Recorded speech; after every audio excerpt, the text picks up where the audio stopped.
Hey, it's good to be with you tonight. Tonight is the last class on the Hall of Faith. Tonight we try to put a bow on this class, and before we even jump into that, I want to say thank you, Titus, for singing Living by Faith. I asked him to do that because it fits the chapter we've studied. I want to thank Charlie and Hal for all the stuff they've done in the back. Hal made this template for me to use for these slides of this quarter. It just made it very easy for me. So they do a bunch of stuff you guys probably would never know about, so thank you, Hal. Charlie's been awesome just getting everything set up all quarter, so thank you, men. I know they don't want to thank you, but they get one anyway. And I hope that this class has been good for you as we've studied all these individuals who exemplify what it means to live by faith, who help us understand what it means to have faith. And I pray it's benefited you in some way. There's 15 individuals listed in this chapter specifically. We've studied 10 of them. So we skipped 5. You picked 4 you didn't want to study. I picked 1, and there you go. And we'll put a bow on it tonight and try to wrap it up. And what I like to do is just review a few big main points and then maybe talk about one more new thing tonight together. So we've studied 10 individuals: Abel, Enoch, Sarah, Isaac, Jacob, Rahab, Gideon, Barak, Samson, and David. The 5 were Abraham, Noah, Moses, Samuel, and Jephthah. Those are the ones we didn't study. These people and their stories are more than simply stories. They are examples for us to follow. In Hebrews chapter 12, he says, these people are testifying to you that you are now running the race they ran. And in ways they are watching you and they are cheering you on, hoping that you would run the race well as well. And if we've learned anything about faith, I also hope you've realized this: they are flawed people. Have you caught that this quarter? These people had problems, they had sins, they had struggles, they had weird life situations, just really weird stuff. Their families were dysfunctional, they came from weird circumstances, you name it, and they experienced it.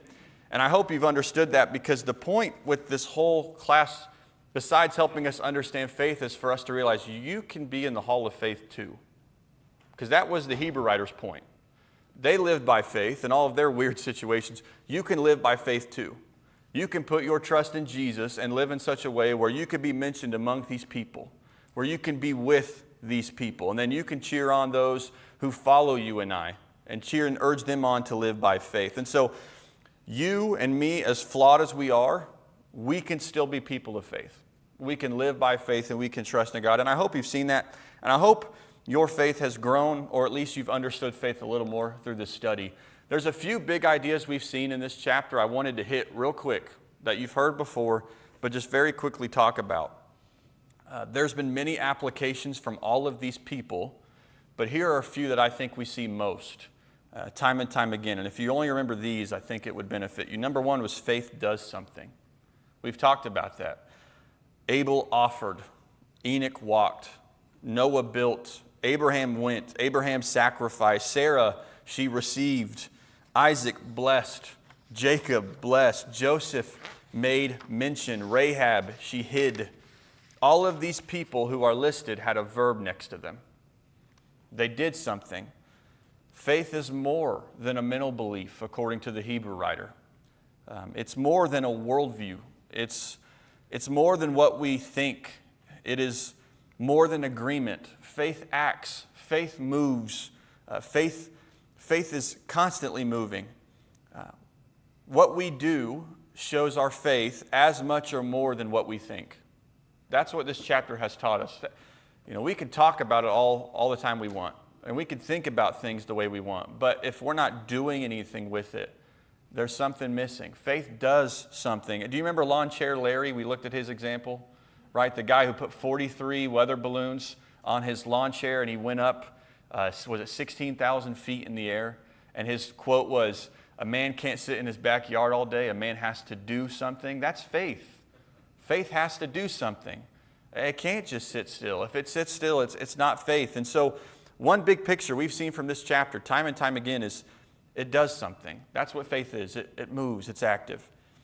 Another big idea that I think we've seen is faith is as effective as the person it's put in. You and I have all the options in the world for where our faith goes. Our faith can go in ourselves, it can go in people, it can go in some system, it can go in a government or a president or a leader, it can go in some false god, or it can go in the God of the universe. but our faith is only as effective as who it's put in. There were some incredible accomplishments done through these people we've studied this quarter. Giants were slayed or defeated. Nations were destroyed or run over. Nations were created. Children in very, very old age. People saved from death. There were some incredible demonstrations of faith.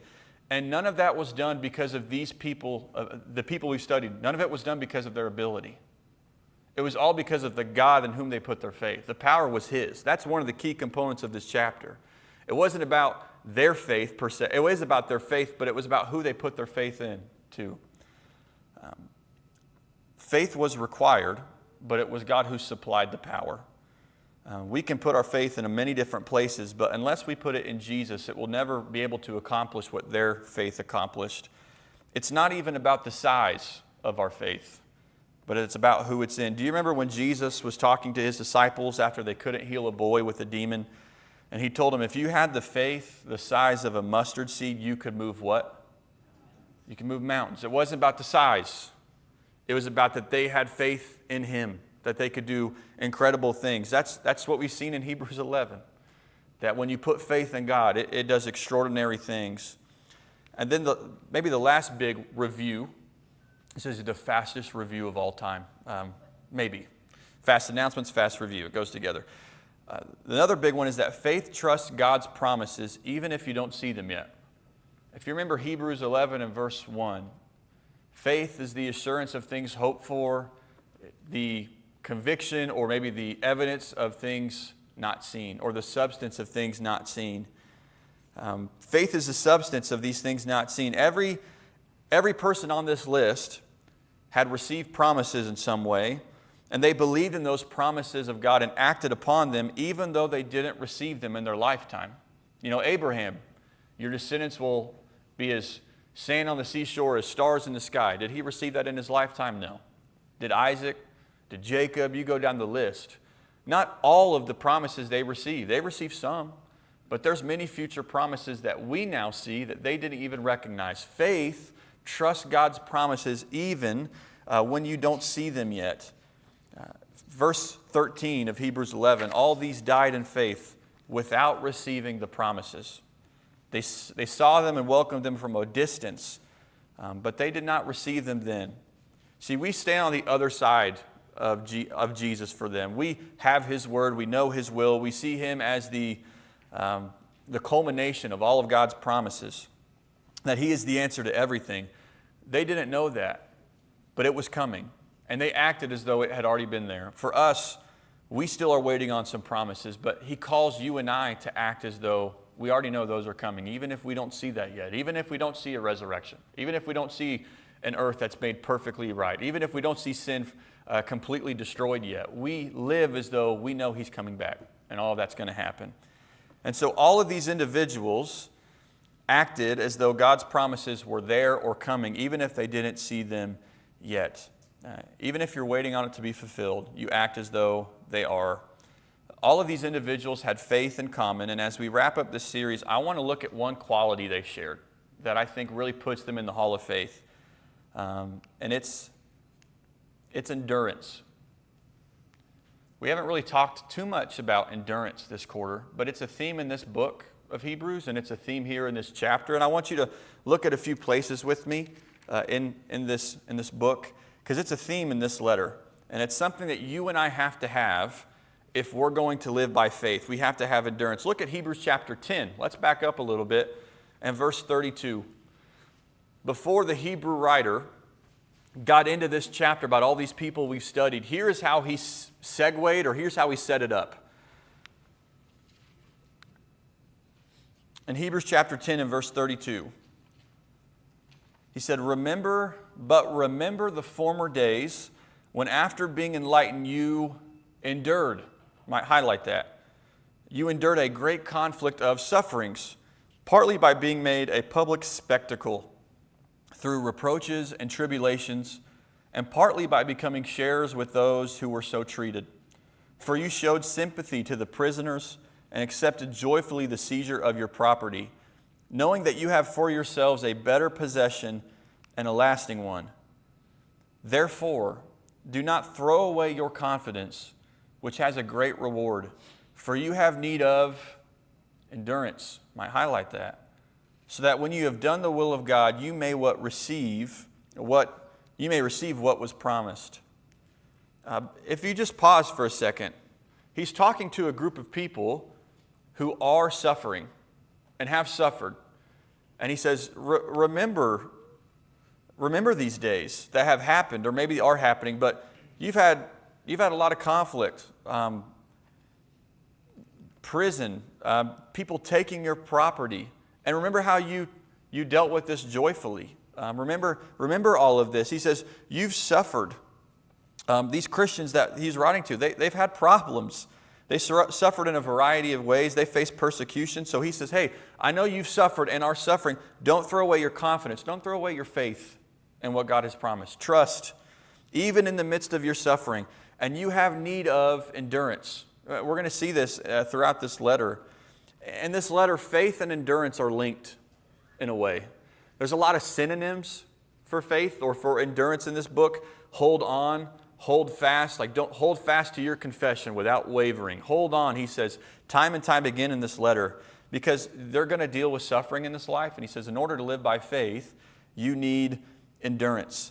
And that's his message time and time again. Look at in this chapter of Hebrews 11. Verse 32 through 34. If you look at verse 32, we've read this verse like 7 weeks in a row, it seems like. Notice what he starts here, and we'll keep reading after verse 34. He says, what more shall I say? For time will fail me if I tell of Gideon, Barak, Samson, Jephthah, of David and Samuel, and the prophets who by faith they conquered kingdoms, performed acts of righteousness, obtained promises, shut the mouths of lions, quenched the power of fire, escaped the edge of the sword, from weakness were made strong, became mighty in war, put foreign armies to flight. Look at what all these people did by faith. Notice what he keeps saying though. Women receive back their dead by resurrection. And notice all these. Others were tortured, not accepting their release so that they might obtain a better resurrection. Others experienced mockings, scourgings, yes, also chains and imprisonment. They were stoned. They were sawn in two. First of all, can you imagine that? They were sawn in two. They were tempted. They were put to death with the sword. They went about in sheepskins and goatskins, being destitute, afflicted, and ill-treated, men of whom the world was not worthy. They're suffering, wandering in deserts and mountains and caves and holes in the ground. They're suffering. And he says the world wasn't worthy of these people who lived by faith, who suffered in this way. And all these, having gained approval through their faith, did not receive what was promised, because God had provided something better for us, so that from apart from us, they would not be made perfect. The Hebrew writer talks about a us and a they. They, these people who suffered, they did not know the promises. They had not seen them fulfilled yet. And then you have us who have now seen Jesus. We understand these promises and how he fulfills them. And he says they were waiting on those to be fulfilled, yet they live by faith. You and I know we have a better high priest. We have a better covenant. We have a better king. We have all of these things. And he says, we know we have better. We should be enduring as well.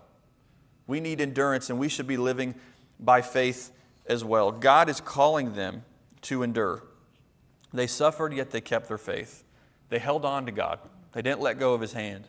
They kept walking with him. They kept growing. They kept his promises, and he kept theirs, or his to them.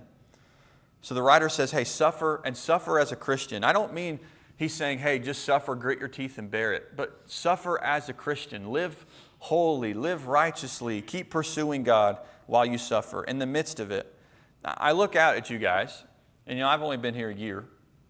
So I don't know your families, I don't know your history, but I would imagine this, as you look across this room, and I know you're not because you're looking at the beautiful back of the head in front of you, but as you look at these people, and you know their family, and you know their history, and you know their life, you know a lot of the ways your brothers and sisters here have suffered, don't you? Like, you know some of the things they've gone through personally.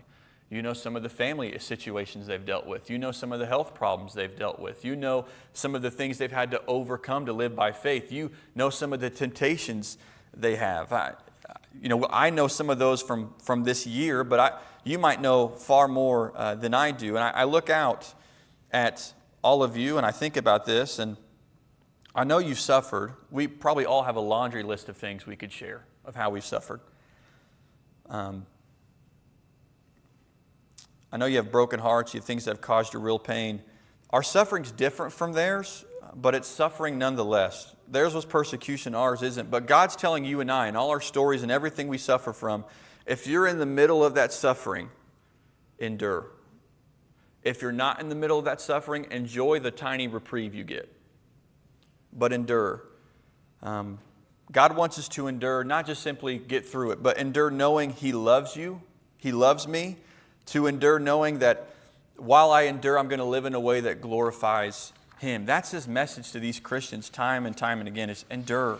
Endure as a Christian. Some of the greatest impact we will ever have on other people is how we live during our suffering. When you think about people's faith who have made an impact on you, I would imagine there's someone on that list who's had faith while they've suffered. I don't mean to pick on anybody or embarrass anyone. I'll tell you, the last quarter, there's been multiple times where I kind of stand out there at the door and I try to greet people and open the door awkwardly. And Randall walks in. I'm like, "How are you doing, man?" And I'm like, is that a dumb question to ask? You ever feel that way about people when you know they're going through some stuff? Like, what? Should I have just kept my mouth shut? And you know what he says sometimes? I don't know exactly his verbiage, but he'll say things like, "I'm blessed." Or he'll tell me how good God is to him. Or he'll say things like, "Hey, God's going to take care of it." And it's like, that's impactful. Is that not impactful to you? When you see people hurting or dealing with things and yet they still trust? And there's a lot of people that are like this, and he's not the only one. And I know more of you as well, and you know people and their lives and how they've done this, but it's impactful. It testifies to our faith to people and impacts us in a great way. And he's saying, hey, live that way. Endure in that way to where you glorify God, to where you make an impact on other people. And so as you walk this earth and face suffering, don't let go of your faith. Live as a Christian in your suffering, impact people. And he says time and time again, you need endurance. You find that word over and over again. Tonight what I want to do in the time we have remaining is talk about if we're going to endure, here are some tips that we might need to know when it comes to endurance. So here's number one. Be careful of asking why. Don't you love it when your children ask that over and over again? I imagine that 5-year-old John Arvin was really annoying on road trips. You know, those long car rides, all of that. Why? Isn't that the number one question we ask when things happen to us? That's the first thing, why? Is it wrong to ask that question? No, it's not wrong to ask God why, not at all. That's a common question we have for a reason. You know, Job asked that question over and over again. Did God ever get mad at Job? No. God never got mad at him. God never struck him down for asking why. But did God answer that question? No. You know, when we ask why, do we ever get an answer? Do we ever get an answer when we ask why for why we suffer in this life? Really, we don't. We try to figure it out. Sometimes, do you ever do this thing where you try to apply your own why on stuff that happens in your life? Like maybe you look back on well, this happened because of this. We can put our own reasoning on it, but here's the truth. We really never know why, for the most part. Now, we know we live in a fallen world. We know sin has corrupted this earth. We know we sin. We know there's a lot of reasons like that. We know Satan is out and working and causing suffering himself. But we never know all the whys for all the specific things that happens in our life. It's not a problem to ask why. But what happens if we get stuck on finding out why for all the suffering in our life? What happens? What do you say? Waste a lot of time. Well, you waste a lot of time? Well, the Bible says in more than one place that we're going to suffer. I mean, if you're alive, you're going to suffer at some point. Some suffer more than others. And I used to ask why me. Now it's like, well, my turn. At least somebody else is getting left alone. Change the way that I've looked at it. You are right, though, right? It's like, well, we know we're going to suffer. What did Jesus tell his disciples? Say, in this world you will have trouble. but I have overcome it. But you will have trouble. But yet, and we know that, I think, like logically speaking, in our minds we know that, but yet every time suffering happens, we go, why? But what happens if we get stuck on that question? What do you think happens? We become immobile. What do you mean by that? We don't act. We don't do anything. We're stuck. We're stuck. Yeah, we get on a little loop. What else do you think can happen? Depressed? What do you say? Yeah. I think you can turn bitter, can't you? Get angry. Be like, why did this happen in my marriage? Why did this happen in my family? Why did this happen to this person I love?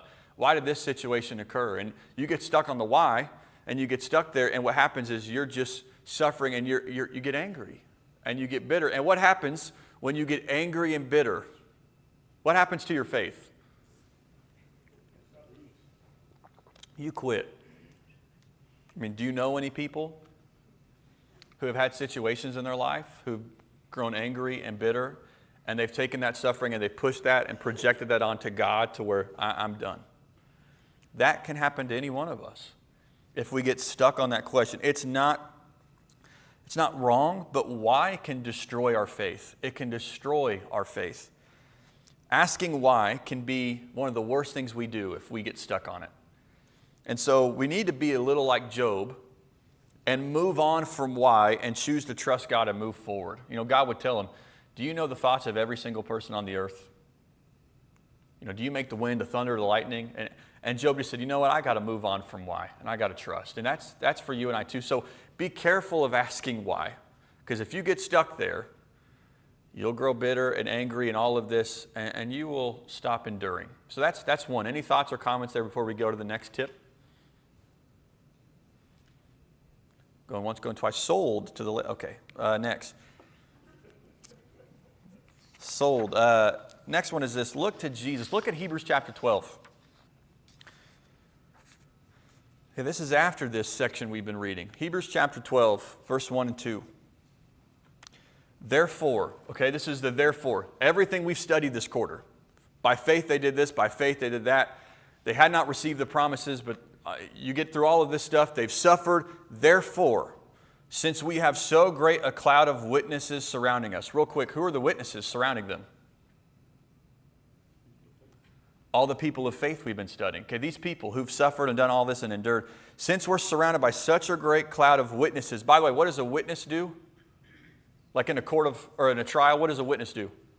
They testify. These people are testifying to what it means to live by faith and endure. They're speaking to you and I just like they were speaking to these people. In the same way that you have Christians in your life who've passed on who speak to you in a way. Their life testifies to you about faith. He says, since we have so great a cloud of witnesses surrounding us, let us also, as they did, lay aside every encumbrance and the sin which so easily entangles us, and let us run with endurance the race that is set before us, fixing our eyes on Jesus, the author and perfecter of faith, who for the joy set before him endured the cross, despising the shame, and has sat down at the right hand of the throne of God. These people we've studied, they testify of how to live by faith, and what their testimony says is endure. Endure, endure, endure. Don't quit walking. Don't keep up. Keep your head up. Keep your feet moving. Go. They are encouraging you and I to run the race that they have run. Any of you ever go to track meets or been to a track meet for a kid? You know, the gun goes off, and what does the crowd do? Like immediately start cheering. And unless it's like one of those marathons, no one, you know, I'm not cheering for that. I got a long time to cheer. But they start running. And what happens about the time they get that back 100 meters? Like the crowd kind of stands. I don't know if you've seen that. Like they start standing, and it like the parents go nuts. I don't know if you're one of those parents that's like you're the loudest person in the building when your kid's playing ball, but they start getting loud and loud. It's like here, hey, they're cheering you on. These people, they're cheering you on. They've stood on their feet. They're watching you run this race. They are cheering, hoping that you'll keep running. But he says, as you're running, who do you look to? Do you look to those people we've studied? No. They're encouraging, but that's not who you look to. He says, you fix your eyes on Jesus, the one who is the originator of your faith and the one who perfects your faith. He says, you endure and you look to his example because he endured. He had to have endurance, and you and I know what he endured. He was ashamed. He did deal with trial and just a brutal time with the cross that has saved you and I, that has brought us salvation, that has brought us forgiveness and mercy. He says, you look to his example of suffering and suffering righteously, that you follow his lead there. I don't know if you're a runner. I don't enjoy it very much. I like to have like a goal. If it's a sport, I'll do it. But if it's just, let's just go run, I kind of struggle with that. But when you run, instead of thinking how bad this is or how it's hurting or going to hurt, I think you typically try to focus on the destination or the arrival point, don't we? Like I think about the finish line. Like if I'm on an actual track and I'm on lap 1, I'm just counting laps and thinking about crossing that line instead of thinking about how big the stitch is in my rib because I haven't done this enough. Or you know what a stitch is? Do you guys know what a stitch is? Okay, just making sure. Some of you are looking at me funny. Had to ask. But you're focused on where you're headed, and you're focused on who you're headed towards and where you're ending. And that's what he's saying here. Fix your eyes on Jesus. Remember why you're running in the first place.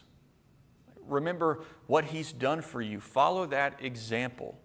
And so he says, fix your eyes on him. Don't lose focus. That's tip number 2. Don't just stare at your surroundings. Don't get lost. Keep your focus on him and just running into his arms. So that's tip number 2. As we keep going. Yeah. Oh, go ahead. Back up the street. No. He was getting my attention for you. He's a nice guy. No, just before you go on to kind of put those two together, you asked about why before, and one of the reasons not to ask why is it's presumptuous. Because how do you know that you will even understand why if God is going to explain it to you? You might not even have the capacity to understand the why, because it's beyond you, you know what I'm saying? And the idea of endurance is, well, enduring, I can do enduring. You know, he gives us endurance, he points us to endurance, because that's what we can do. We can endure, we can have faith, we can keep our eye on the Lord, on the finish line. These are all things that are possible within our faith, within our grasp. Knowing the why, maybe we wouldn't even know, we wouldn't understand even if he explained it to us. That's a good thought. Yeah. How would we know if we could even comprehend his reasoning? It's so far above. What is it, like our ways and our thoughts are not as high as his, Isaiah would say. How could we even comprehend it? But we can have endurance. We might not be able to understand why, but we can endure. And he says, you need to fix your eyes on him. I think all of us are we look for a reason to get through what we're going through, don't we? Like you on a Thursday afternoon at 3 p.m. in the office. I'm just waiting for that bell to ring. Why do you get through it? Well, I got a paycheck. There's a reason for it. There's things like that. Spiritually speaking, in this life as we suffer, it's like, I need something to look forward to. And that's Jesus. I get to be with him. I get this city with foundations that we've read about in this chapter. All of these blessings, I have something to focus on, that I want to cross that finish line. I want to finish this race for that reason. So he says, fix your eyes on Jesus. Don't get distracted. Don't lose focus. And then here's tip number 3. View suffering as something that can benefit you. Look at Hebrews chapter 12 and keep reading in verse 3. I forgot to underline it, but for consider him who has endured, there's the word again, such hostility by sinners against himself, so that you will not grow weary and lose heart. See, he was willing to keep going, so consider him. Think about him. We don't want you to give up. We don't want you to grow weary and lose heart because of your suffering. So think of him. And he says, you have not yet resisted to the point of shedding blood, and you're striving against sin. And you have forgotten the exhortation which is addressed to you as sons. My son, do not regard lightly the discipline of the Lord, nor faint when you are reproved by him. For those whom the Lord loves, he disciplines, and he scourges every son whom he receives. It is for discipline that you endure. God deals with you as with sons. For what son is there whom his father does not discipline? But if you are without discipline, of which all have become partakers, then you are illegitimate children and not sons. Furthermore, we had earthly fathers to discipline us, and we respected them. Shall we not much rather be subject to the Father of spirits and live? For they disciplined us for a short time as seemed best to them, but he disciplines us for our good, so that we may share his holiness. All discipline for the moment seems not to be joyful, but sorrowful. Yet to those who have been trained by it, afterwards it yields the peaceful fruit of righteousness. Just notice what the general message is there. Look, you're suffering, and you have suffered, and you will suffer, but realize that this suffering can be beneficial to you. So don't grow weary and don't lose heart. But this can be beneficial for you. Suffering is formative if we allow it to be. Maybe we might say suffering is formative, but it's formative in two different ways depending on how we respond to it. It can help us. Fathers and mothers, you discipline your son because you love them, because you know it will benefit them. In the same way, suffering is beneficial to you and I. So don't give up. Our typical view of suffering as humans is it's bad. It's all bad. Every part of it's bad. The pain, the problem, the persecution in their case, it is negative. So we say, God, please get rid of it, and get rid of it as fast as possible. Just remove it.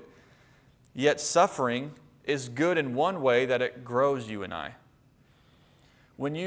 For the people who like to work out, those of you who like to lift weights and all of that, how does your muscle grow?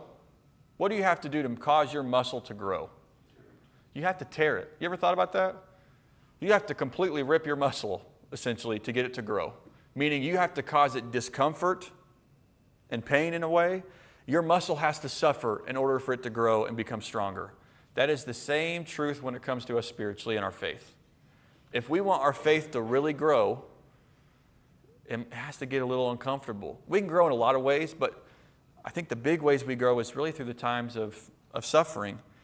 Suffering can help shape our faith. In James chapter 1, verses 2 and 3, James said, "Count it all joy, my brothers, when you encounter trials of various kinds, knowing that the testing of your faith produces steadfastness," or endurance. That's what James would say. That this suffering, it's a test of your faith. But hey, count it all joy because it produces something good in you. It's beneficial if you let it be. He says, count it all joy, meaning that word literally means lead your mind to think a certain way. I got a health problem. I got a family thing, a financial deal. I got a sin I'm being tempted about over and over and over again, and I'm being tested or I'm suffering. He says, you need to almost like rewire your brain, that you look at that situation and say, this will be good for me and that it will grow me. That doesn't mean I need to smile 24/7. That doesn't need to be like, oh, nothing is wrong with my life. It means you need to look at your situation and you need to say, this is beneficial in some way.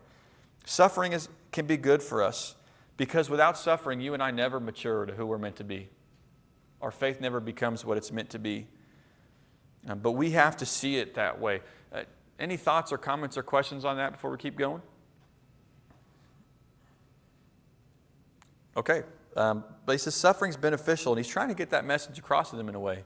Just in the same way that discipline for your children is beneficial, so is suffering. I'm sure you've looked at a kid and been like, you should have been disciplined more when you were younger. You ever thought that? If someone would have bopped you on the head, I'm just kidding.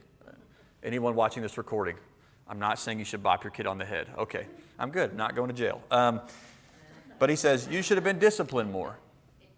Same thing here, like a little suffering can help us if we're willing to see it that way. Okay, and here's one more. Don't give up your faith while suffering for sin. If you look at verse 16 of chapter 12, we actually mentioned this verse when we did our lesson on Jacob. But he would say there, this Hebrew writer, see to it that no one fails to obtain the grace of God, that no root of bitterness springs up and causes trouble, and by it many become defiled.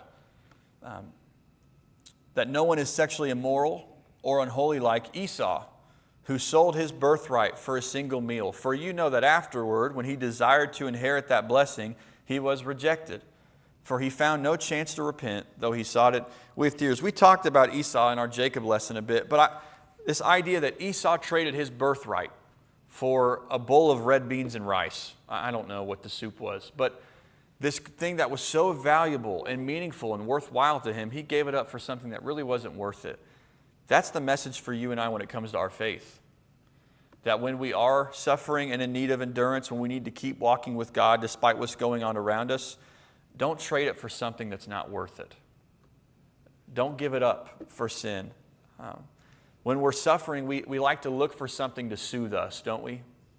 Something to kind of numb the pain, to get our mind off it, something to just fall back on. You know, it's easy for us when we suffer. That's when we might turn to a bottle or a substance, you know, an exciting affair or something with a relationship. He's saying, listen, don't trade your faith for sin. Don't turn to something else in those times. That's a terrible trade to make. So don't do that, is what he's saying. So he says, so brothers and sisters, endure. Don't trade. Don't give it up for sin. It's easy to do when you're down and you're dealing with problems. He says, but remember, this is worth it. That's not really going to help you. And you're not going to like it in the long run like Esau did. But if you will keep your faith, despite how it feels in the moment, it'll be worth it all eventually when those promises are fulfilled. So this message is endure throughout this book, but really in these 3 chapters, time and time again, it's sprinkled in endure. Brothers and sisters, endure. We have something worth enduring for. We have Jesus. We have a city with foundations. Hold on for him in that day. And remember, God keeps his promises. That's been a part of this letter. God keeps his promises. Even if we think it's slower than we'd like it to be, God has never failed to keep his side of the bargain. A resurrection, eternal life. Excuse me. He keeps his promises the same way he's kept it with Abraham, Isaac, and Jacob.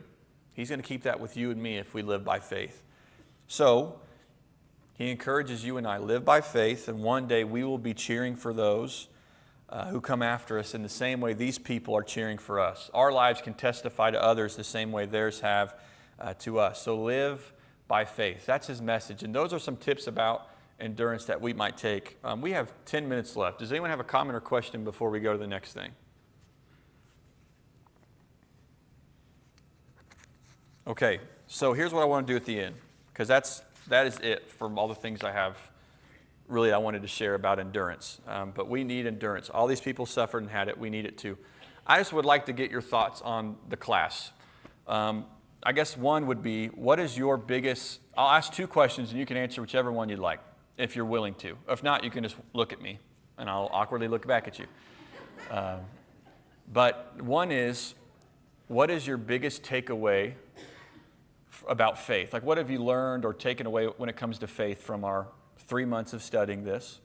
Or the other question you can ask, or I would ask you that you can answer, is what person that we have studied has stood out to you and why? I would just love to hear what you think about that. So what person has stood out to you the most, or maybe you learned the most about, or you love that person's story? Or what have you learned about faith or taken away from faith from this chapter? So I'll give you a second, or whenever you think about it, if you want to raise your hand, we'll just go from there.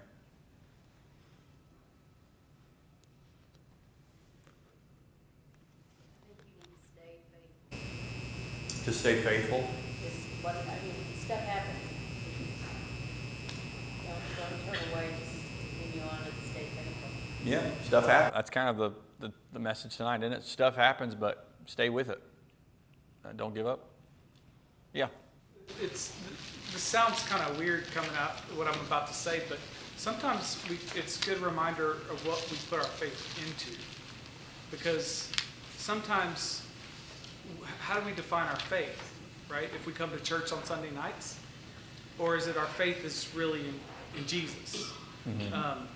And sometimes I think, for my walk in faith, sometimes I get frustrated when I put my faith in man and in human things and things that we do sometimes, instead of, no, if I would just put my faith and trust in Jesus and really understand the love of Jesus, the things of this world and the relational conflicts that we may have in the church wouldn't matter as much. Does that make sense? Yeah, I think what you're saying is, sometimes we put faith in our church, not Jesus. Does that make sense? It's like a reminder of, these people put their faith in a person. more than a thought or yeah, but it was in the person. Noah built because he had faith in God, the person, and that's why he did what he did. And then you kind of go down that list, but it's a person, not just a set of ideals, and that doesn't change how we respond to those. But I think that's a great point. Like it's about who they put their faith in, and not just what. It's a who, and so Ministry, it's not the preacher, it's not yeah. a Bible class, it's not a program, we need to put our faith in Jesus instead of what we created. And I think, don't you think it's like maybe the way it's set up sometimes, or just the repetition of it, that maybe you can lose track of that easily if you're not careful. But it goes back to the person. Yeah, that's a good thought. All right, anyone else? Yeah. So I don't know if everybody has it, like, a lot of the Bibles are broken in like sections, and mine in the one that I'm looking at it has a section that says mountain of fear and mountain of joy. And so, I don't know, that kind of wraps up kind of how faith is. There's in faith, there is a lot of fear, but there is a lot of joy in faith. So there are a lot of things that really scare you, but you still have to keep your faith. Yeah. You're still going to have your faith has to stay strong no matter what it is that scares you in life. You're still going to have to stay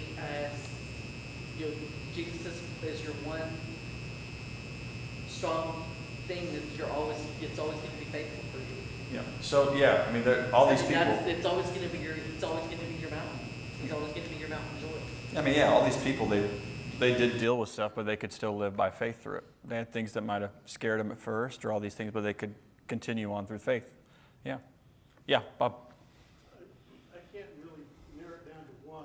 There's several of these that I am so grateful for to remind me that even a public idiot like me can. I didn't say that. You said that. I understand. Actually, that's somebody else said. Okay. But can still have faith. Even if we trip and fall and doubt, I'm thinking about Gideon, again and again, and David, after he sins,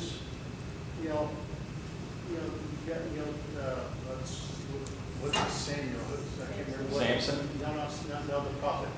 Wasn't Samuel was the one after sin. Anyway, the prophet came to David and said, the child will die. Oh, but Nathan. God has forgiven your sins. Nathan. Nathan. But it's for me, it's the comfort to realize that I don't have to get this perfectly because I'm not one to. Yeah. Yeah, there's been some very interesting people we've studied that testify to that. I mean, you read Enoch and you're like, okay, maybe I got to get this thing perfect. And then you go, okay, never mind, as you keep reading. Samson, remember Samson's lesson? Where'd you get it right, bud? That's sometimes the question we were asking more than the other. Or you had Rahab. That's probably the one that stood out to me the most. I never realized how perfectly Rahab fit faith as defined in that chapter. Yeah. Faith is basically the glue that holds any organization together, whether you're Hebrew or Christian or Muslim or Hindu. They all exist with faith. And generally, faith is brought to you by the earliest teaching of your children. Whether you believe or not in somebody else's faith is brought to you by the earliest teaching. Mike, did you have a thought too? Did you have your hand up?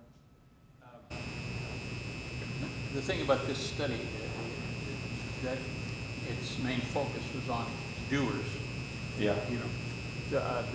Obviously they're not the only people in the Bible. There's a lot of people, but we focused on doers. And doers, small people, ordinary people, weak people who did great things, and there's a great lesson in that.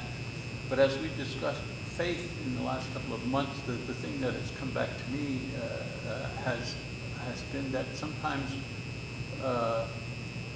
the most difficult expression of faith is not doing, is, be still and know that I'm God, Sometimes that's the most difficult thing to do to demonstrate your faith. Not to take action, not to, charge ahead, not to whatever. I'm sure you understand what I'm saying. It's really just to good. be still and demonstrate your absolute trust in God that He can handle things even if you're not getting, getting her done. I'm saying, making things happen. No, you're right though, because we have focus. We've talked about the verb and it's active and it does something, but yet there is this truth we've seen here too of sometimes faith is not doing and waiting. I mean, Sarah, remember like Abraham and Sarah, we talked about you're going to have a child, and they kind of tried to make that happen on their own instead of just waiting. And there's a message for us in that too of, sometimes faith is living righteously and waiting, and that's it. And that's a powerful one too. Your endurance needs to be tempered with patience. Patience with endurance. Yeah, that's a big part of it. I think that's the hard part of endurance is I can endure, but for how long do I got to endure? Like, God, if you just let me know when this is going to end, I'll be okay. Just let me know. But that's a big part of it. Anyone else?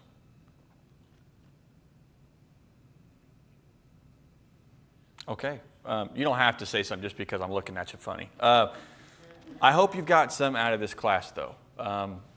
I know it's been fun for me to study, and I pray that you've took away something from it, and it's benefited you in some way. There's 5 people we didn't study. If you have any free time on your own, maybe go look at them and see how they fit what we've already learned and maybe something new they might bring to the table. But please remember, you can be a hero of faith. You could be in the hall of faith. You don't have to go do something extraordinary. God is just asking you to trust in Him in whatever situation you come across in life. You can be mentioned with these people. You can spend eternity with them. You can be considered in this group as well. And so this is not a message of people you can't be like. These are people that you absolutely can. And I hope you take that away. I appreciate all the comments throughout the whole quarter. It's been a fun class. I appreciate your participation. Next week, I'll be teaching, and we'll start I'm going to do something through December. I think I'm going to talk about, I don't have a pretty title for this yet. I was telling Hal this, but I think we're going to look at maybe some of the people involved in the story of Jesus' birth that aren't Jesus. In this time of year, I know a lot of people are thinking about the birth of Jesus, and I just thought it might be interesting to go and look at Joseph, and to go look at Mary, and to go look at the wise men, and go look at some of those other people, because I think there's some cool stories there. So we'll do that through December, just as something interesting to do while we fill the time until the new quarter in January. So we are done. You are dismissed. I appreciate you.